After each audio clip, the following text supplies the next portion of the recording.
What's up, family? This is Derek Jameson, and welcome to another episode of Past Life, Present Power. And on this episode, we meet with recording artist Sean the Star Emperor out of Los Angeles, California. He has incredible insights, beautiful questions for me, as well as bringing forward his past lives, mostly as women, which we find interesting, but also back in the slave trade days in New Orleans and how his relationship with the slave master was going against the grain. So stay with us, see how his past lives affect his music, and learn a little bit more about Sean the Star Emperor.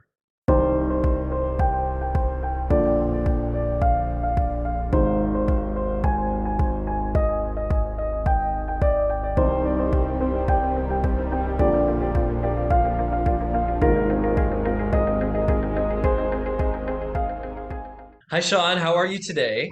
How's it going, Derek? It's going great. I feel activated. I feel refreshed, and it's a number 22 day. So I feel like we're right in alignment with Yes. our manifestations and building, and I love it. I'm so excited that you're here to talk about your past life experience and whatever it is that you want to share, your message. But before we get into that, I want you to tell us and the people that are listening and watching a little bit about yourself, what you do, why you're here on planet Earth. Well, I'm here on planet Earth to spread love, as we all are, right? Most of us. Okay, I'm a recording artist here in Los Angeles with a background in the metaphysical worlds. I'm a junior shaman as well as an intuitive. So that's how you and I connected. I felt like, well, we've said this before, we definitely were related and siblings and sisters in one life. And my journey to finding you was so I can't even tell you the first time I met you because it was just natural and supposed to be. So, and I know we found each other in a weird, unique way. And you knew a friend that knew a friend, and vice versa. And then we just had different ways of just having the ability to meet. So that is exactly why I'm ready to do this, and I enjoy everything that we do, and it's amazing. I love it. And I love that you like obviously if you have a message of love, and that comes through in your creations and your creativity, and you have such a beautiful and unique way of expressing that I'm a big fan, and I'm always very excited. I'm always trying to push you in different ways that I can because I believe in what you're doing. I believe in what you channel, and the different lives that you channel, really, because you're really just pulling on different parts of you from past lives, other dimensions, all the magical things. So it's really exciting to be a part, to witness that journey. So. Well, thank you. So it's rad, right? Because I've done a past life regression with you, which I wanted to because you're a big, follower of Dolores Cannon, which is a huge, big deal. Not everyone knows and has the ability to do the things that you do in the way that I believe to be not that it's right or wrong, but definitely valued. Right. So that's why I was like, I have to do one with you. And, I want to come back more powerful. You go under, you come back more powerful with tools and lessons and just an arsenal. So I was like, this has to be done. Hmm. And doing it, each life that came up had to do with me actually not being single, but having really traumatic issues with my significant others. And then most of the lives that came up, these people were in my current life right now, you know? And one life, which was really horrific, was when uh, I was in, I think, New Orleans, and I was a recently released slave who was a mulatto, and I had a slave master lover who, didn't want to get embarrassed by being with his, you know, gay lover on the side during those times, and then ended up killing me. And I knew he was going to kill me, but I let him kill me anyway. And literally something similar it has happened in this lifetime. But I mean, obviously, I'm not dead. But I started getting into physical fights with people, you know? So okay, I was like, okay, this is getting scary. And that same person was that former slave master in her life. So it was just, I need to learn about who I am now through all those experiences. Yeah, it really feels like, some of those things that you see in those reoccurring patterns were very important for you because if you keep making the same decisions, which is what many people do, we find ourselves making the same decisions in new situations that have the same conditions. And it really is about reflecting back to us like what it is that pattern is and then asking us what do we want to do with it? How do we want to call our power back? Because what you're telling us now is that you showed us how you gave the power away. Mhm. And really it's reflecting back to you, asking you how you're going to take the power back. And if you're being reflected with that and that's the dominant energy taking place in your life, what do you do with that now? How does that help you? Like how do you feel now about the things that you've seen, and what decisions have you been making for you that help you? You go through the experiences, you live the life, and then you take a little time to process what happened. At first, you don't even believe, like, am I making this up? Did I make this up? Is this real? Okay, man, it can't be real because it just feels so true. And then you have a knowing, no, this is real. This is true. And so after you process and you go through all that, then you realize and you see the parallels, right? In your current life and your visited past life. And then you think to yourself, I don't want this again, even though sometimes bad things that we go through feel really good and we don't mind going through it because I guess we already are just so comfortable with the bad stuff that we allow it to continue. So then you have to really, really take time to think to yourself, do I really want to continue this? And it's actually harder than it seems. No, I don't want to get stabbed and killed by my lover again. But I really think I shouldn't allow that to happen, you know? So you just process, assess, analyze. You have to sit with yourself. It could be hours, it could be days, it can be weeks.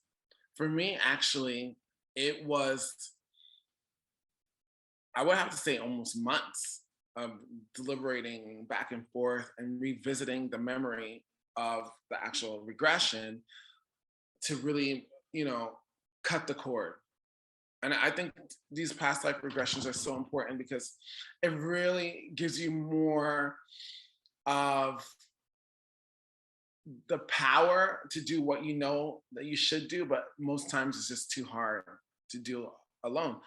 So you're not alone anymore because you have that aspect of yourself from another lifetime to reinforce you now. And when you're talking about this and really stepping into it from a place of higher power within yourself, that's where you begin the healing of those experiences. Mm. And so, as you made a good point, you're like, I'm not gonna, stab anybody, or we're not gonna kill each other in this lifetime, or whatever. It really shows that in this lifetime, from a different level of consciousness, you're beginning to heal those timelines, because when we take an action and we choose to kill someone, let's say in another lifetime, there is cause and effect. And karma, which means action, will always have its harmonization, Mhm. and we're given the opportunity to heal it. But if we take an action, we must be able to balance it out at some other point in time. But with a higher level of consciousness, you're being able to heal that timeline from a space of love, because you're entering into it from a space of love and power for yourself.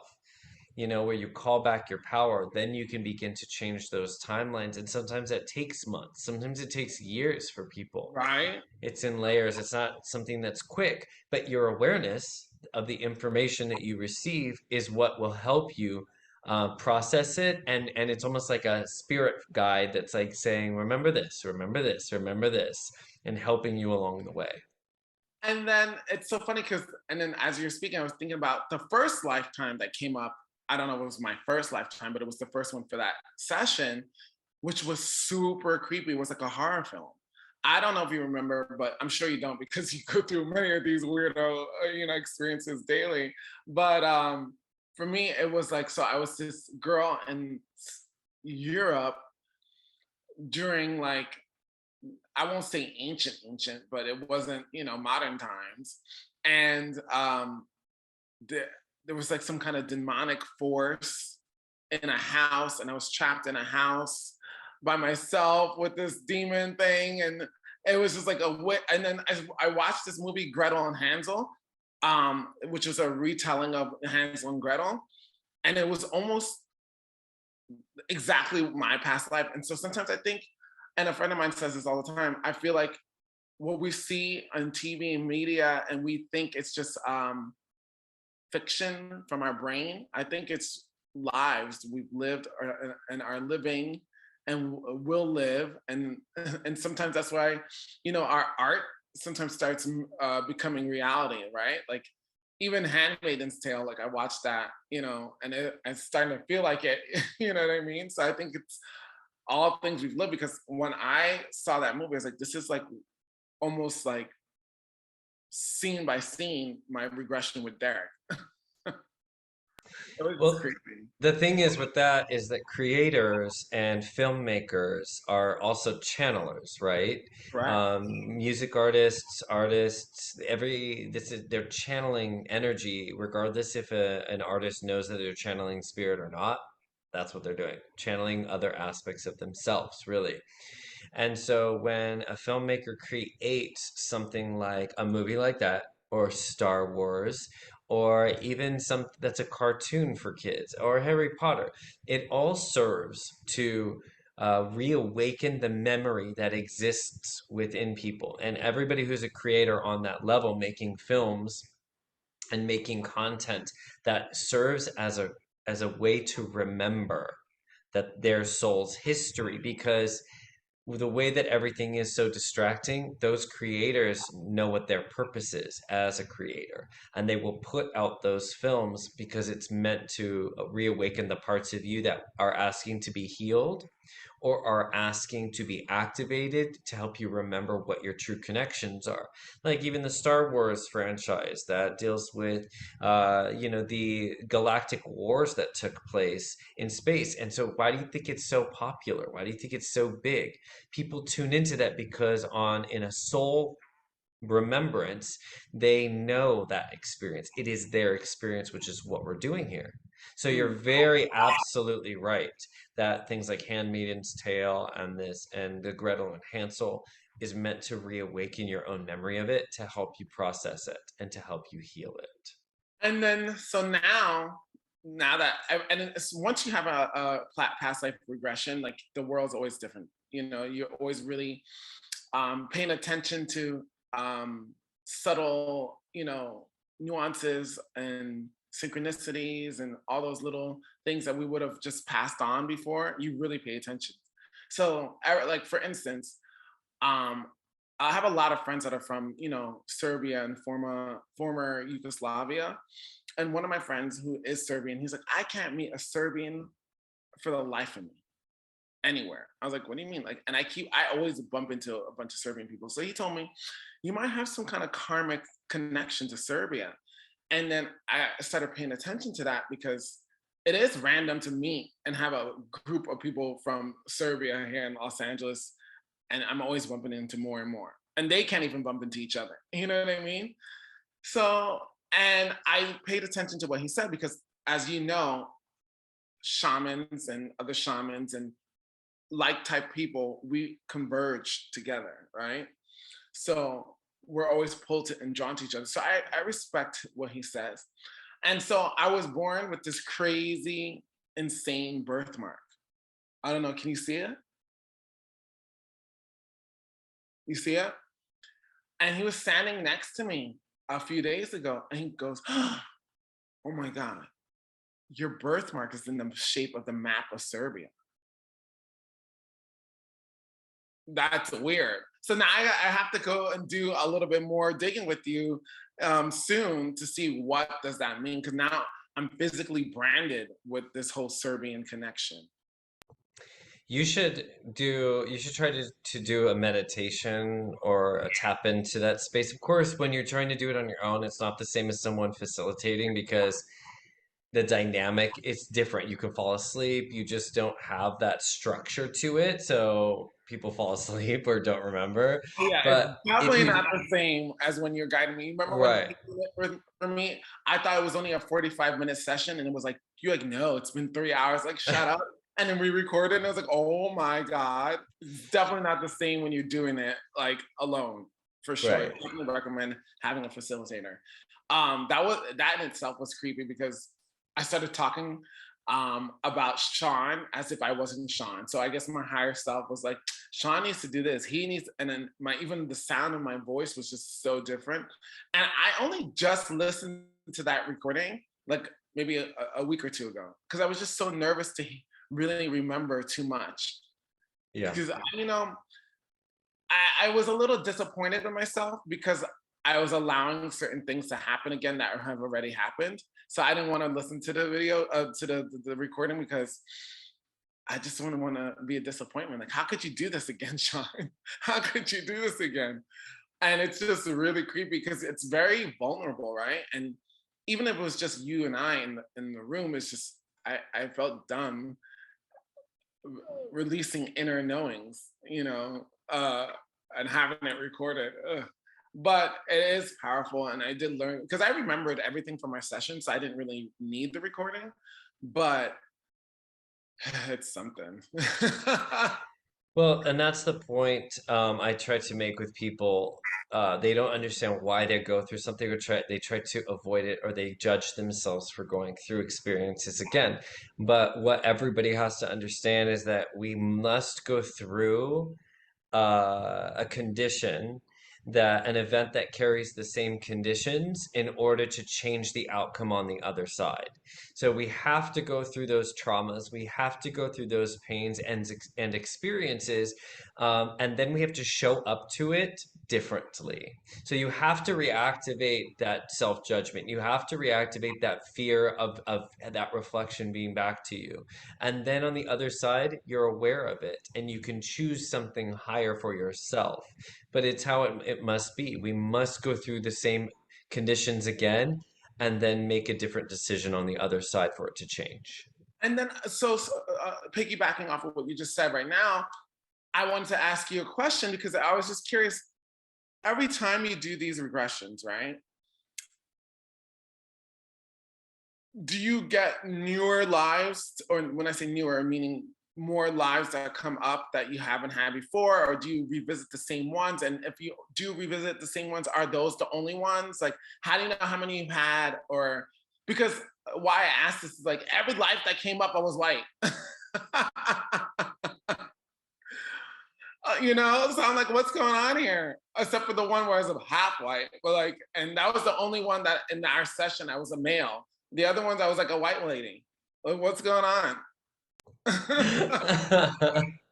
Well, I mean, yes. So most people, when they have a second one, or even they come to do one of the group meditations, they will see new experiences. I think there have been a few that maybe saw an extension of the one that they might have tapped into before, like more information. Basically, like, okay, now you're ready to see more of this, and you're ready to experience that.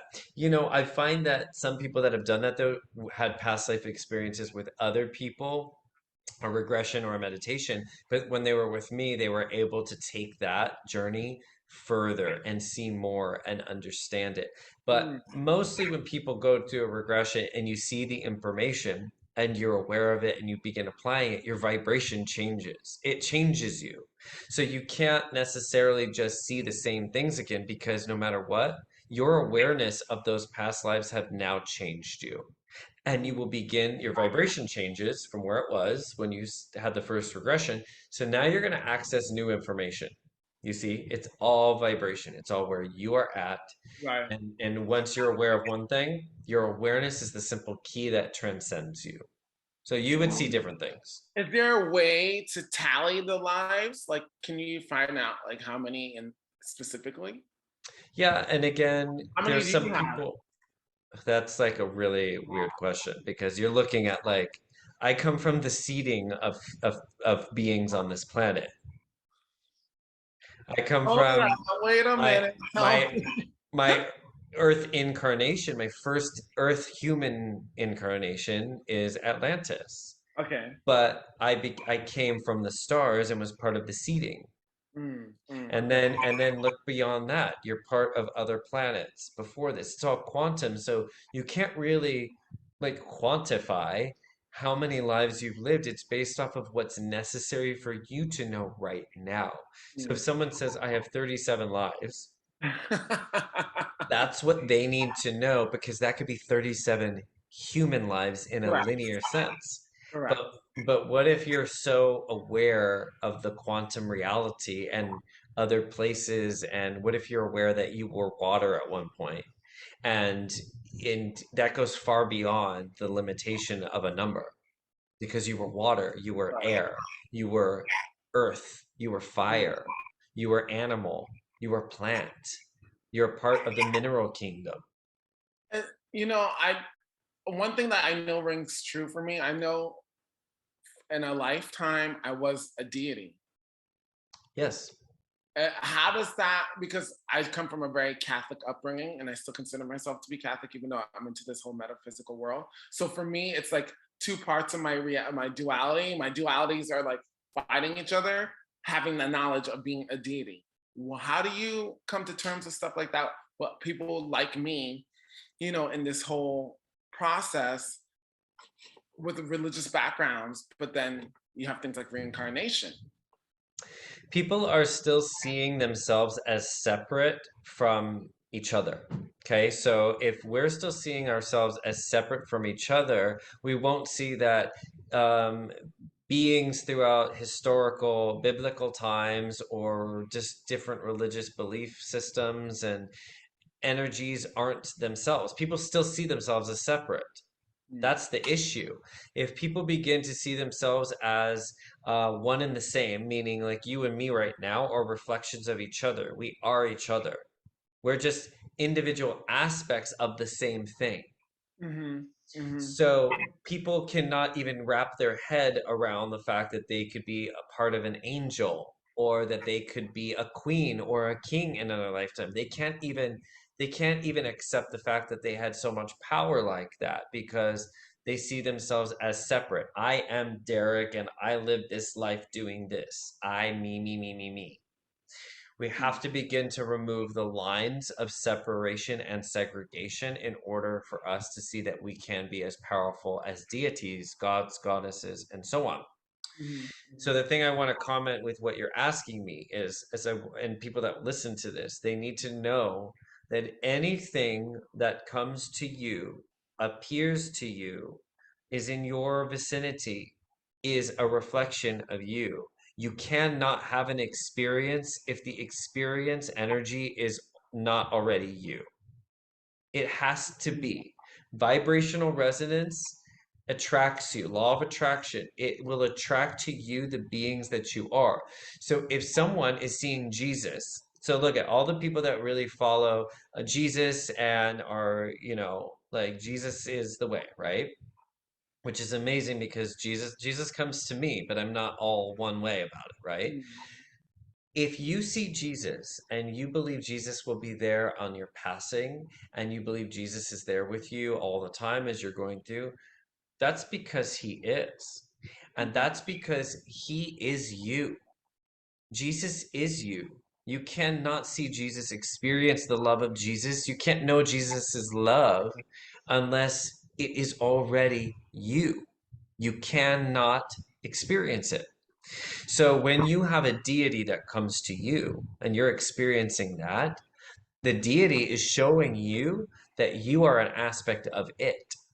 Because you're Sean, the Star Emperor, in this lifetime, you're an aspect. You have a piece of that deity within you, but you have all these other pieces as well. The past lifetimes that you've lived, the white women that you said you are. The cosmic beings, you're all a hodgepodge of all of those energies. So it's Well, an aspect of you. it was the I don't know if I'm saying it right, Bastet or Bast. Some people, the ancient Egyptian cat deity, and I feel like I tap into that feline, sexy, powerful, magical aspect. Now I know to tap into it without fear, especially when I'm performing, because I bring that, and that was a aspect of my nature here now that I always used to push away because it's like, why are you like kind of like I was judged for being like the Samantha of the group, you know what I mean? Because that's the kind of energy.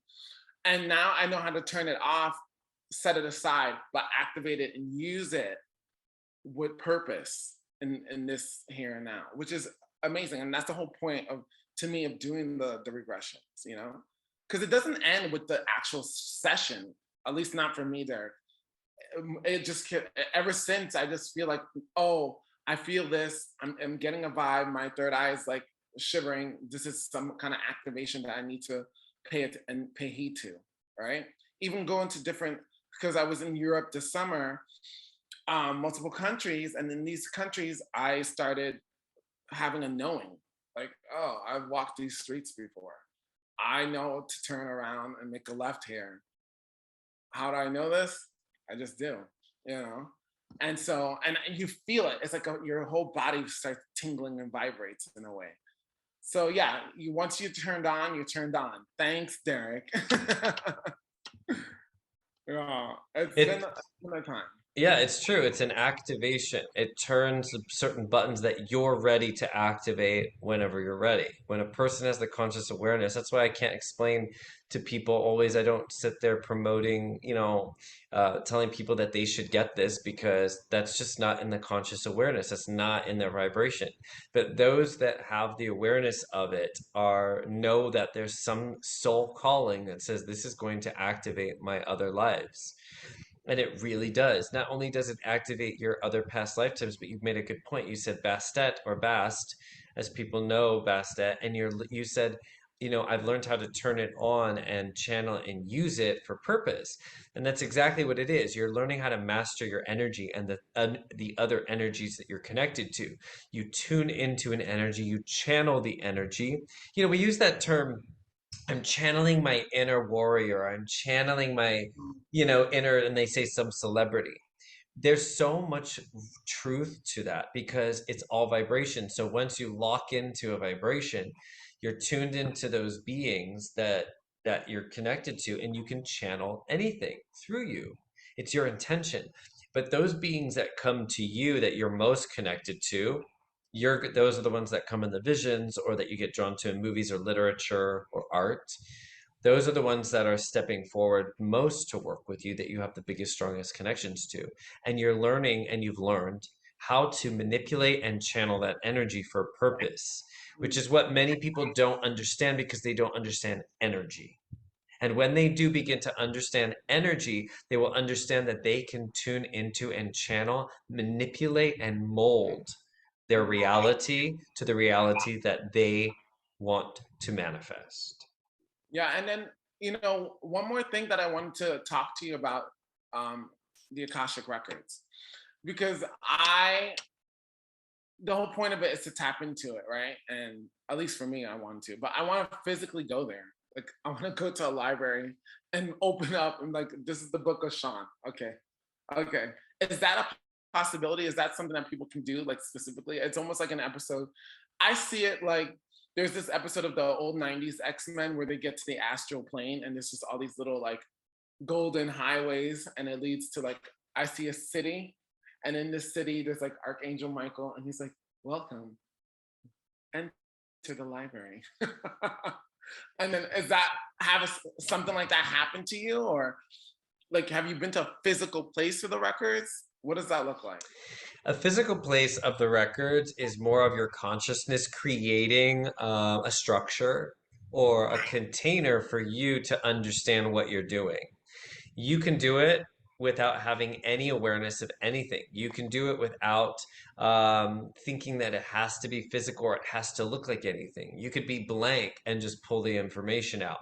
Mm. But let's say people want to create that library. because it is a space, an ethereal record, you know, you can tune into what you want it to look like. So some people do see an old library because that suits their desire, you know, and it feels mystical and it feels like you're pulling out books. That's really a human way of looking at things if you think about it. Mhm. Um, but that's why humans attach to that kind of experience. Now, I've seen it where I was riding a bike in my old hometown and I ended up at a library, but it just looked like a regular old library of people lounging around on tables and chairs. But that was a representation of the Akashic Records. I just knew it. Wow. So it was the library that presented itself then. But if you, let's say, create, you're like, when I go to the Akashic Records, I'm going to go to a temple, there's going to be one big golden book. And you create that in your mind. What imprints and wires in your brain and in your spirit is that when I go to this temple with the golden book serves as an interface for all the information that my soul has.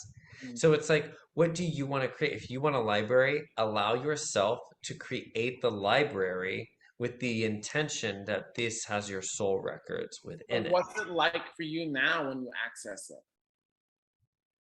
Is it like, Pictures, it's usually just pictures and channeling. So okay. it's not the same. Everything evolves. So your visions, your powers, your abilities, the way you see things evolve and keep expanding. So now it's like if I'm receiving something, even for somebody, I can see it in the meditations before I just channel it through and I happen to say something that the person needs to hear. It just depends, but you're always accessing your Akashic records. If you are creating your life and you are remembering things and you are having an experience, that is your records. Your records are being written in the present moment. You are creating it now in every moment. So if you can acknowledge that you're creating the records right now from every choice you make, you're going to unlock more of those capabilities to access them. And they'll Mm, of show up in all kinds of, they'll show up in geometries, they'll show up in gifts, course. in beings, a being coming to you saying, "Hello, I am you." That's your Akashic records. You're tapping into it right then and there. So acknowledge that it's already happening. And if you want to create a library or the golden book in the temple, create what feels right for you because your energy signature is like the button. It's like, okay, here I go into the temple. I'm seeing the golden book. It's like, we all know what the golden book in the temple means. Akashic Records time. You become wired to it. Your brain becomes wired to it, your body, and your aura. Wow. Wow. Well, thank you. You're welcome. I love that you asked questions. I like that this one's very fun and different. So I love the fact that you asked questions. I love that you shared because people want to know a lot of this stuff. They want to know stuff about the Akashic records in their past lives and how to do it. So I love it. Yeah, because I don't assume that, everybody is in the same world that you and I are in, where this is just like, oh yeah, okay, third eye activation, I get it, I feel it, chakras are open. You know what I mean? It's Yeah. not like that. And so I always put myself in the standpoint of someone who's like really new, or lack of a better term, ignorant to this side of thing of life. Um, and because I still am, right? And so I always want to learn more, and so I have to ask the questions because I think I can't learn unless I ask. I Hmm. don't know it all. So, And we'll have to do we should try something sometime where I go into a channeling state, like a actual channeling state where I will do the full trance, close my eyes, and then you can ask questions like that to see what comes forward. That would be really fun oh too. wow, I would love that. I think you should definitely do that. I only do that during sessions, and like last night I channeled for the past life activation meditation, and it was I didn't know I was going to actually. I just began speaking, and then all of a sudden it happened, and it became a full transmission. So a lot of the times they just step forward and just do it because I've already given permission. Other times I actively invite them to enter my energy field, and if I close my eyes, those transmissions can come through. So you never know what kind of Akashic information you can pull out if we sit and talk. Oh my God, I would love that. Are you like aware? Like, can if I poke you, do you move? Yeah, I mean, you're still there, but you move over. So you like if you're thinking, your thoughts are creating brain waves that will distort the information. So if you're judging, if a person's trying to channel yet they're judging or analyzing what they're saying or coming through, that's not a clear channel because your brain waves are distorting the information coming through. Mm, So if you can step to the side and let the body be a receiver of information, and don't and just keep, that's why when I start doing transmissions I just keep speaking and the information just comes through it, the syncopation changes, the rhythm changes. I will get a gist and you can kind of get an idea of what was said, but I won't know what was fully said. totally agree with what you're saying because the best downloads I've ever had have been when I'm been so busy with other things that I'm not focused on being focused. Yep. And so, and I'm not even trying to like give a reading or something, and someone's asking or even talking amongst themselves, and I'm not even privy to the conversation. And because I'm not a part of it and not really aware, all of a sudden I'll just say it's because this person's this and this will happen, and then and I'm like, and then I go back and I don't even know why I did that or what. And then they're like, oh my God, how do you know this? Did someone tell you about? I'm like, no, I don't even. I just said it. So yeah, you're totally right. Totally right. It's exactly it. So the more you allow those moments and you just acknowledge them, the more it's going to open up for you. It really does come in those layers and it is layering in. And the more you just acknowledge when it happens, it's like literally the trigger that puts you up a portal into the next level. Every Mm, time you acknowledge, you're like, oh, that was cool. Thank you. Just say thank you. And then it's like, and you just keep entering into higher vibrational dimensions, and it's great, and you'll have access more to more information and it'll keep unfolding for you. It's just what happens. yeah. Yeah.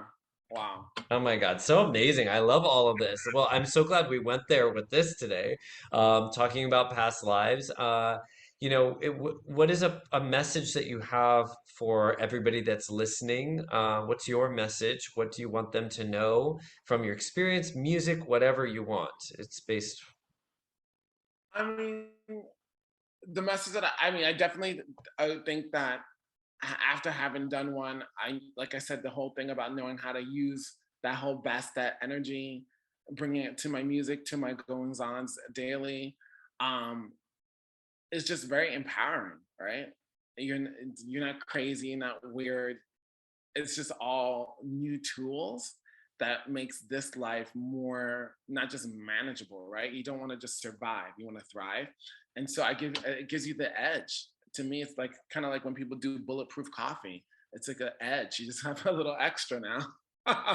And I love those tools, you know.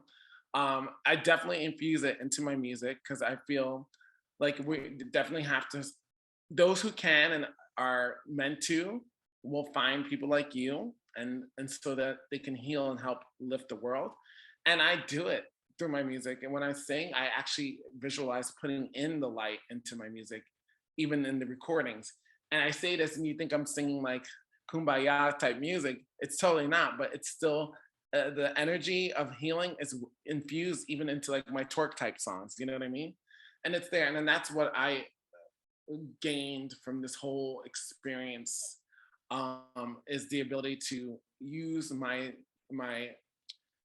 innate gifts and talents from this and other lives for the present one to help uplift humanity, and that's what it's about.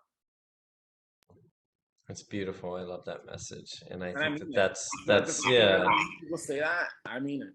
Yeah, and that's what people really should take away from their curiosity to know more, and to pull in more light, to pull in more information.